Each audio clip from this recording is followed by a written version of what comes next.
नमस्कार, आप देख रहे हैं द हिंद 24 न्यूज और मैं हूं आपके साथ साक्षी निर्माण। आइए नजर डालते हैं आज की कुछ बड़ी खबरों की ओर। सूरत क्राइम ब्रांच की टीम ने गुप्त सूचना के आधार पर बड़ी कार्रवाई करते हुए सैयदपुरा मार्केट में स्थित सूरत महानगर पालिका के पे एंड यूज टॉयलेट के पहले माले के पैसेज से एक आरोपी को गिरफ्तार किया है। गिरफ्तार आरोपी की पहचान अरबाज उर्फ 52 शेख के रूप में हुई है। क्राइम ब्रांच ने आरोपी के कब्जे से 5 लाख रुपए 10,000 से अधिक कीमत का MD ड्रग्स बरामद किया है। इसके अलावा आरोपी से मोबाइल फोन और नकद रकम भी जब्त की गई।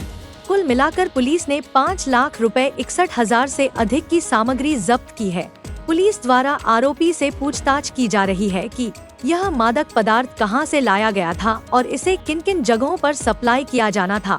इस कार्रवाई से शहर में नशे के अवैध कारोबार पर बड़ा प्रहार माना जा रहा है। गुजरात सरकारनी ड्रग्स मुक्त गुजरातनी मुहिम हेठळ जीरो टॉलरन्स नीति हेठळ મહેરબાન CP સાહેબની સૂચના અનુસાર ગતરોજ સૈયદપુરા માર્કેટ પાસે પે એન્ડ યુઝ ટોયલેટ આવેલ છે।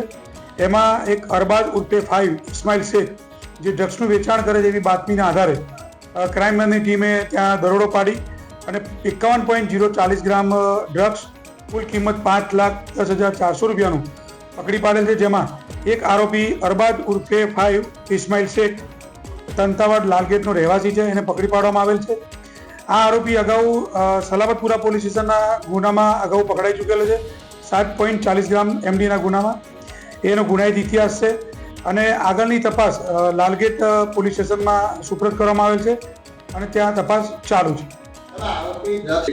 આરોપી 10 ધોરણ પાસ છે અને એની પાસે કોઈ કામ ધંધો નહોતો એટલે 31 ડિસેમ્બરની અનુસંધાને એ ડ્રગ્સ વેચી અને જે પૈસા મળે એમાંથી મોજ મજા કરવાની ગણતરીના આધાર પર એને ડ્રગ્સ વેચવાનું ચાલુ કરેલ અને બહારથી લાવી અને વેચે છે।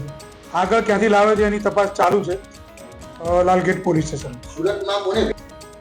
સુરતમાં જે એને ગ્રાહક મળે એ વેચી અને પૈસા લેવાની વાત હતી 31 ડિસેમ્બર અનુસંધાન। ના એવું કંઈ અત્યારે એવું કંઈ ધ્યાનમાં આવે। देखते रहिए द हिंद 24 न्यूज।